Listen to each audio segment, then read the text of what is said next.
La opinión pública consideraba a Cézanne como el comunardo por antonomasia, y sin embargo este artista vivía como un apacible burgués. Había heredado una fortuna considerable y era católico practicante y conservador, como cuando estalló el asunto Dreyfus, en que Cézanne se decidió instintivamente en favor del ejército. Su mayor deseo era lograr un puesto en el salón, pero los organizadores rechazaban regularmente sus cuadros y esta exclusión causaba a Cézanne una profunda herida moral.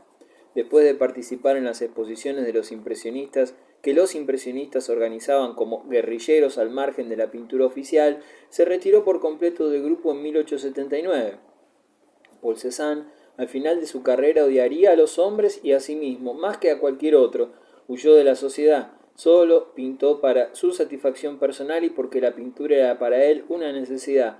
Soy un hombre que no existe. Zola trató de ayudarlo, pero sin comprender el arte de su amigo de juventud. Cézanne no dejaba por ello de pintar apasionadamente naturalezas muertas, paisajes y bañistas. Nadie lo conocía ni compraba sus cuadros. Solo un mezquino comerciante trataba de explotar un Cézanne del todo olvidado. El éxito se hizo esperar hasta 1895, cuando contaba 56 años, en que pudo al fin organizar una exposición personal. Entonces la crítica habló del reformador genial, del gran adelantado de las artes, y pronto Cézanne ejerció enorme influencia. Vivió hasta 1906. Manet nació en 1832, Cézanne en 1839 y Renoir en 1841. Sorprende la energía artística de estos pintores a quienes el arte francés debe renovación tan profunda. Participaban también en dicha renovación Guillaumin, Berthe Morisot, la mujer del grupo, Sisley. Fue prolongada bajo otras formas por Edgar Degas, apasionado por el movimiento de las bailarinas, los teatros y las carreras, Paul Gauguin, siempre en busca de un imposible paraíso terrenal, Vincent van Gogh, que daba a las líneas y a los colores un inquietante poder mágico, y por último, Henri Toulouse-Lautrec, el más joven del grupo, que nació en 1846 y murió en 1901. Hoy, dice uno de sus biógrafos más recientes, Toulouse-Lautrec es sencillamente Enrique, el enano patético, sediento de amor, que pintaba la vida nocturna de Montmartre. Al abandonar los círculos de la alta aristocracia de donde procedía, se precipitó a los bajos fondos parisiens, buscando la inspiración en los cafés, los bailes y los burdeles. Un accidente acaecido en su juventud lo convirtió en eterno inválido. Toulouse-Lautrec era trágico y ridículamente pequeño. Tenía las piernas cortas y deformes. La parte superior del cuerpo era muy robusta, la cabeza grande y el rostro de una fealdad repelente. ¿Acaso por ello buscaba compensación a sus defectos físicos en la extravagancia ajena, en la extravagancia universal? Se precipitaba frenético en cualquier clase de vulgares placeres, que describió con tanta elegancia, ingenio y regocijo como venenosa ironía. Caricaturizaba el mundo nocturno, aunque no dejase de sentir atracción por él, se identificaba con él, pretendía ser aceptado en su seno y rechazaba cualquier idea preconcebida y cualquier segunda intención moralizadora. Noche tras noche el pintor entraba en el Moulin Rouge, fundado en 1889 y prestigiado en el mundo entero gracias al reclamo artístico de Toulouse-Lautrec. Con la carpeta de bocetos sobre las rodillas dibujaba toda la noche a la Goulou en su triunfante vulgaridad, a Yves Gilbert, que sabía cantar canciones atrevidas con rostro de inocencia, a toda la multitud ruidosa y pintoresca de Montmartre nocturno. Su obra, copiosísima, producida en estado de fiebre continua, lo arrastró al delirio, al derrumbamiento y a una muerte prematura.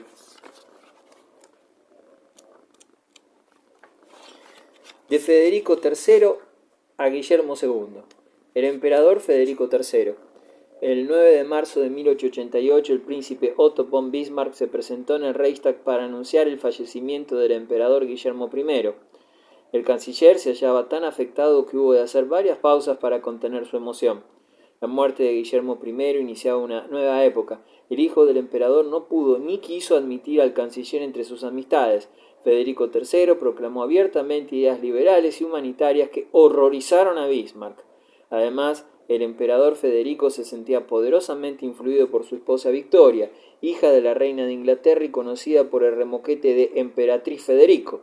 Victoria era una mujer inteligente y sumamente dotada para la política, y el propio Bismarck lo reconocía con mayor o menor agrado.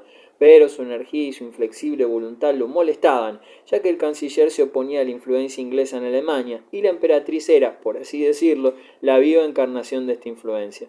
Por supuesto, la emperatriz Federico detestaba a Bismarck y a su sistema político por entero. Ella se esforzaba en ayudar a su marido en sus tentativas de reforma, pero sin hacerse ilusiones por la salud del emperador, afectado por un cáncer en la garganta. Federico falleció el 15 de junio de 1888, dejando el trono a su hijo Guillermo II. La emperatriz viuda abandonó la escena y Bismarck respiró de nuevo, satisfecho, decidido a conservar el poder hasta su muerte. Procuró que Alemania participase en la carrera general por las posesiones de ultramar y declaró protectorados alemanes al Camerún y algunas regiones del África occidental, lo que ocasionaría algunas fricciones con Inglaterra. Guillermo II, el nuevo Kaiser. En 1887 Bismarck había firmado un tratado de reaseguro con Rusia, acuerdo secreto de neutralidad, pero el nuevo emperador Guillermo II demostró ser caprichoso y superficial. Solo le gustaba dar órdenes y escuchar su propia voz, y contaba entre sus amigos a los enemigos de Bismarck, el predicador de la corte Stocker y el conde Baldersee, quien desde 1888 sustituía a Bolke al frente del Estado Mayor General. Como el nuevo emperador deseaba ser amado y admirado por su pueblo, decidió mejorar las condiciones de vida e introducir reformas en el Estado. Lo cierto es que las elecciones de febrero de 1890 reportaron un gran triunfo a los enemigos del canciller. A mediados de marzo, cuando Bismarck iba decidido si se prorrogaba el acuerdo con Rusia o no, el cónsul de Alemania en Kiev informó de una concentración de tropas rusas en las fronteras alemanas. Era pues imposible la renovación del acuerdo germano-ruso. El 24 de enero, Guillermo convocó al Consejo de la Corona para comunicarle su programa social, supresión del trabajo dominical en las fábricas y limitaciones del horario de trabajo de las mujeres y de los niños. Tontería humanitarista, según Bismarck, quien estimó que era menester emprender la lucha contra los obreros socialistas si no cesaban en su violencia. La ruptura entre el emperador y el canciller era irremediable. Bismarck suplicó a su enemiga, la emperatriz viuda, que ejerciese su influencia sobre Guillermo, pero fue rechazado. El canciller recurrió entonces al jefe del partido del centro. Este, al abandonar el despacho de Bismarck, le expresó al banquero judío Weyrother: abandono el lecho mortuorio de un gran hombre. Poco después, Bismarck recibió la visita del emperador. Este deseaba saber qué había conversado con Windthorst, el jefe del partido del centro, a quien odiaba, y si lo había echado a la calle. Bismarck respondió que su obligación era el de recibir a todos los jefes políticos. ¿Incluso si vuestros soberanos ordenan lo contrario?, preguntó el emperador. Replicó Bismarck: el poder de mi soberano termina en la puerta de mi salón, insistió Guillermo. Así pues, que tenéis tratos con judíos y jesuitas. Más tarde confesaría Guillermo que en ese instante sintió miedo de que Bismarck le arrojara el tintero a la cabeza. ¿Lo hizo en realidad? El 18 de marzo de 1890, Bismarck dimitió. Tenía 75 años. Se retiró a sus dominios de Barzin y de Friedrichsruh, y desde allí desencadenó una campaña contra su sucesor, contra quienes lo habían traicionado y contra Guillermo II. También escribió sus memorias. 2 volúmenes aparecieron poco después de su muerte y el tercero en 1918. Su esposa murió en 1894 y él en julio de 1898. Bismarck había redactado su propio epitafio: aquí yace un alemán, fiel servidor del emperador Guillermo I. Von Caprivi, un canciller eficiente.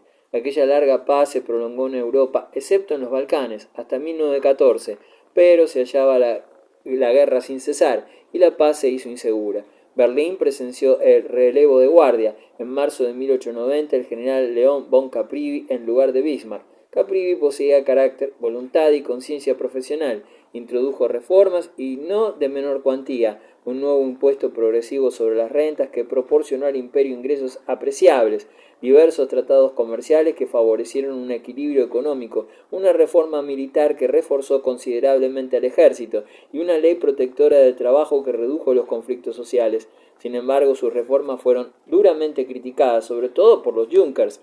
La posición política del canciller se hizo cada vez más difícil a causa de los discursos del emperador, quien cantaba sus propias alabanzas en forma histérica. No hay más que un solo amo en el imperio. No toleraré a nadie más. Si vuestro emperador lo ordena, debéis disparar, incluso contra vuestros padres. Caprivi no soportó más y presentó su dimisión, y le fue aceptada. Sin embargo, Guillermo II no estaba desprovisto de cualidades personales, gustaba de las novedades técnicas, sentía afecto por su pueblo y quería trabajar por su bienestar, pero sus relaciones con su familia inglesa no fueron siempre cordiales. Su tío, el futuro Eduardo VII, lo consideraba vanidoso, pero aún más cobarde, que desencadenará la guerra, no por propia iniciativa ni porque sea belicoso, sino porque es débil.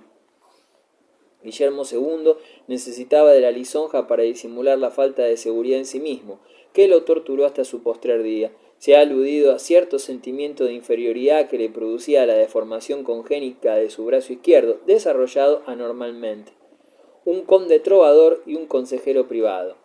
En mayo, el mayor adulador de la corte fue durante bastante tiempo el príncipe von Ellenburg, llamado el conde trovador, quien distraía al emperador con sus Rosenlieders. Se dice que en algunas ocasiones se manifestaba abiertamente contra las opiniones del Kaiser y le formulaba ciertas advertencias. De allí el ataque que en 1906 le hizo el periodista Maximiliano Harden al decir que lo acusaba de haber persuadido a Guillermo II de que posee el derecho divino a la monarquía absoluta. No puede silenciarse por más tiempo la influencia nefasta de este hombre. Además, fue acusado de homosexual y perjuro. Así, von Ellenburg desapareció de la vida pública. Entre los que lo combatían figuraba el consejero privado Friedrich von Holstein, durante largo tiempo jefe de la sección política del Ministerio de Asuntos Exteriores y árbitro de la política exterior desde 1890 hasta 1906. Holstein debía a Bismarck su iniciación en la carrera política, pero con el correr del tiempo llegó a odiarlo. El motivo había sido que Bismarck se había referido al talento de Holstein por los negocios sucios. Lo cierto es que trató de conseguir la caída de Bismarck y luego representó el papel de eminencia gris en el Ministerio del Exterior. Se le ofreció la cartera ministerial varias veces, pero siempre la rehusó, prefiriendo dirigir en secreto al ministerio. Algunos lo consideraban psíquicamente anormal. La socialdemocracia avanza.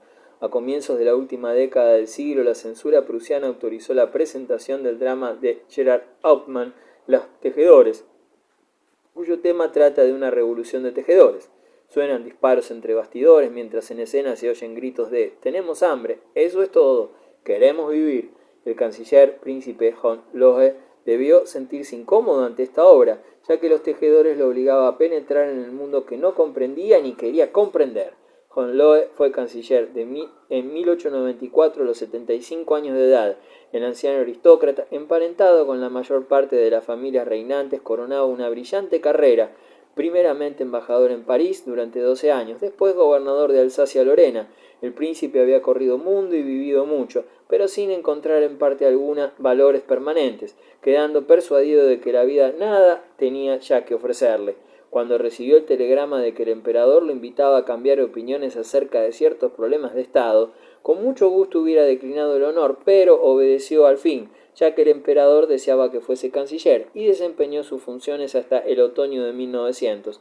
Al no permitir que el soberano le impusiese criterios que él no compartía en absoluto, cayó en desgracia o poco menos. En cuanto a política exterior, el canciller se esforzó todo lo que pudo, sobre todo en mejorar las relaciones con Rusia. En el interior, sin embargo, no logró disuadir a Guillermo II de su tenaz empeño en atacar con suma violencia a los socialdemócratas, perspectiva que no admitió. Por otra parte, von Lohe veía con una gran inquietud acrecentarse el movimiento obrero.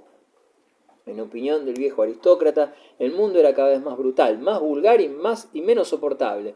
Un año antes de su muerte, von Lohe declaró en un discurso oficial: «He envejecido creyendo en el progreso de la humanidad, pero reconozco que los últimos años han quebrantado profundamente esta fe». La lucha entre nacionalistas y reaccionarios y socialdemócratas se desarrolló con sobrada violencia por ambas partes. Los discursos y las iniciativas de Guillermo II fueron sumamente importunos para calmar los ánimos. En 1890 el emperador se había erigido en defensor del humanitarismo social, pero ya había abandonado esta política. Al contrario, luchaba ahora contra los partidos destructores de la sociedad. A finales del siglo, Guillermo se propuso implantar una ley que amenazaba con la cárcel a cualquiera que incitase a los trabajadores a la huelga. El proyecto no fue aceptado por el Reichstag, pero Guillermo no se dio por vencido y declaró que su deber hacia Dios y hacia la humanidad lo obligaban a aniquilar al enemigo interior.